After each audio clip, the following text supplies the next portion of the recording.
Federalist 81, Part 3.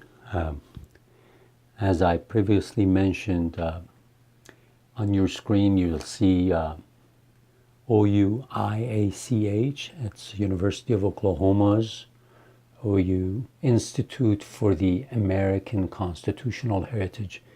Make sure that you check their website out. There's hundreds of videos, educational videos about the American history, government, Constitution, excellent videos, and also a series of videos under their subtitle Teach In, which I mentioned in the last video. It's lectures given by some of the top scholars of the United States about a particular era of American history. I'll start with paragraph 9.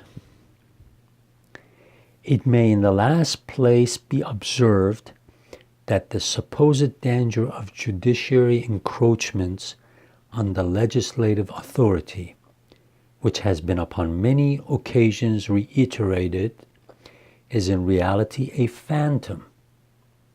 He uses this word phantom in this paper because he's saying these anti-federalists are just too suspicious. They're starting to hallucinate, it seems like, coming up with stuff that there is just not there.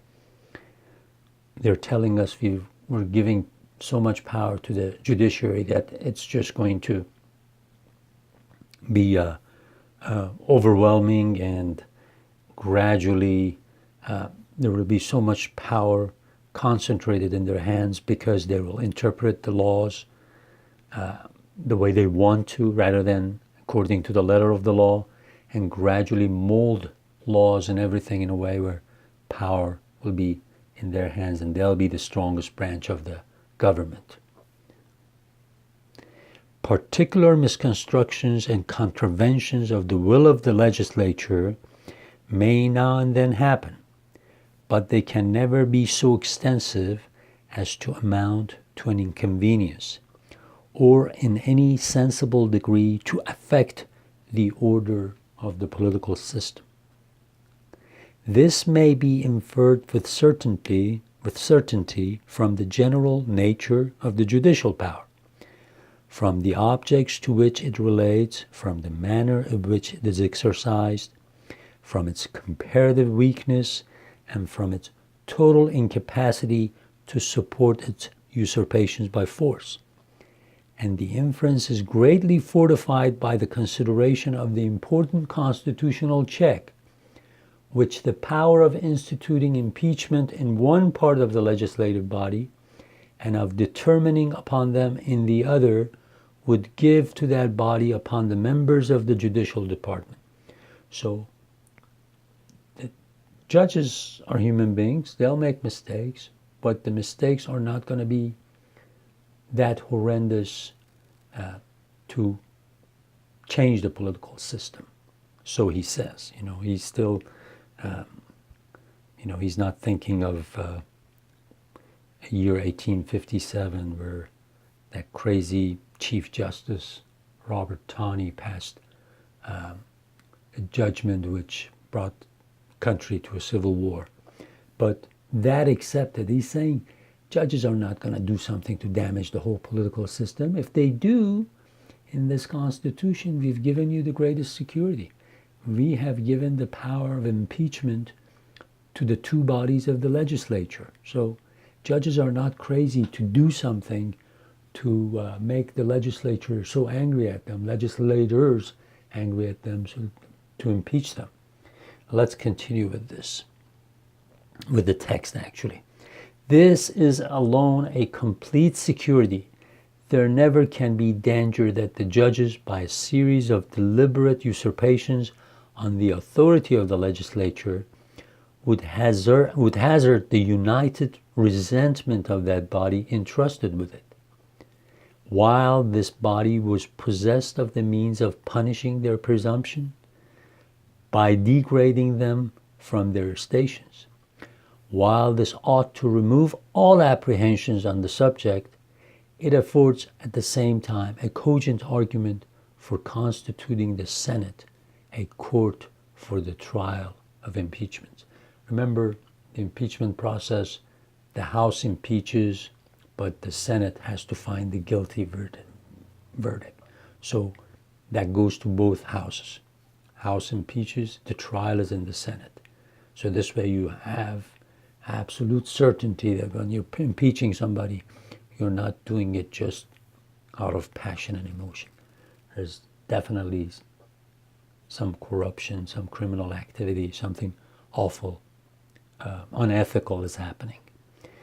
Next paragraph. Having now examined, and I trust removed the objections to the distinct and independent organization of the Supreme Court, I proceed to consider the propriety of the power of constituting inferior courts and the relations which will subsist between these and the former.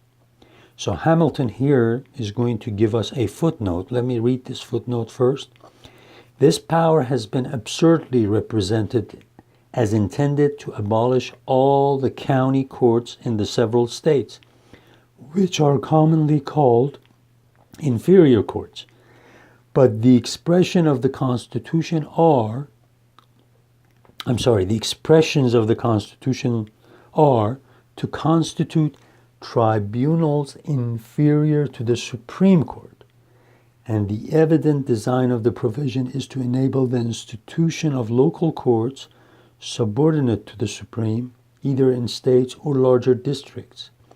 It is ridiculous to imagine that county courts were in contemplation. He says anti-federalists attack us because we say we'll have inferior courts below the Supreme Court, and they're saying that anti-federalists are saying you guys are trying to just do away with state courts and county courts. He says there is not such a thing. Again, it's a phantom in the anti-federalist mind. All we are saying is courts inferior to the Supreme Court of the United States. Now, eventually they will have what we call U.S. district courts, which will cover maybe one or two or maybe more states. So, or the larger districts of parts of a big state. So that's why he's talking about that. Because all they're trying to do is to make sure that a decision, that a case will make it to the Supreme Court as the last resort. Okay? That not everybody is going to ask the Supreme Court to review their case. It's got to go through a process. It's got to go to the federal district courts and then appellate courts and stuff like that. So he says, no, we're not going to do away with state courts, county courts.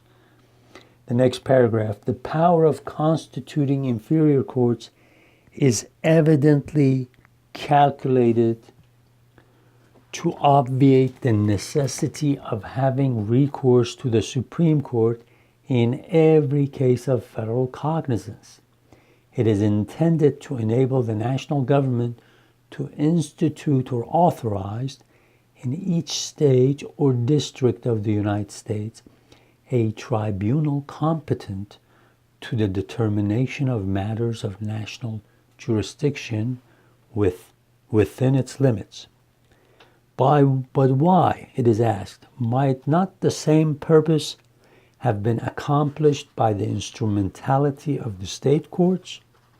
This admits of different answers. Anti-federalists saying, well, why do you even need these district courts you're talking about? Why don't you just use the state courts?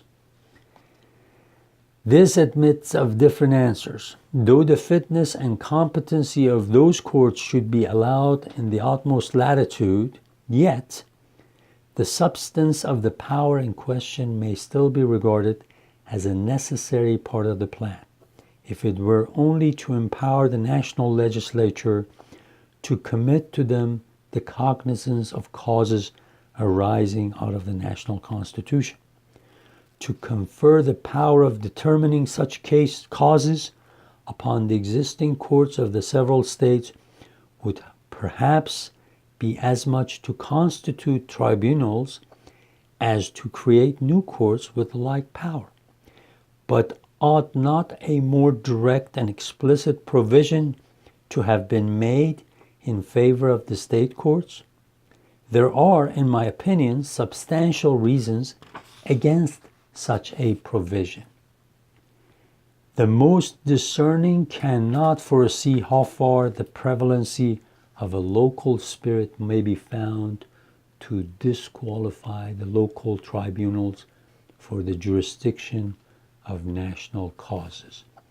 I'll stop here. I'll finish this paragraph in the next video, but just a normal thing. He says one of the reasons we can't leave the decision for some of the state courts is because naturally these state courts are going to be responsible and responsive to their constituency, to the lawmakers who have appointed them, or in some cases, if they've been elected, they're going to be biased towards those people who put them in the office.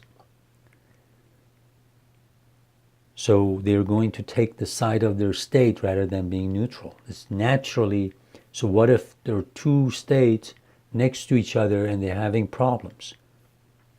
You're not going to take a case to one of those state courts because they'll take the side of their own state. So I'll stop here and then I'll restart in the middle of this paragraph in part 4.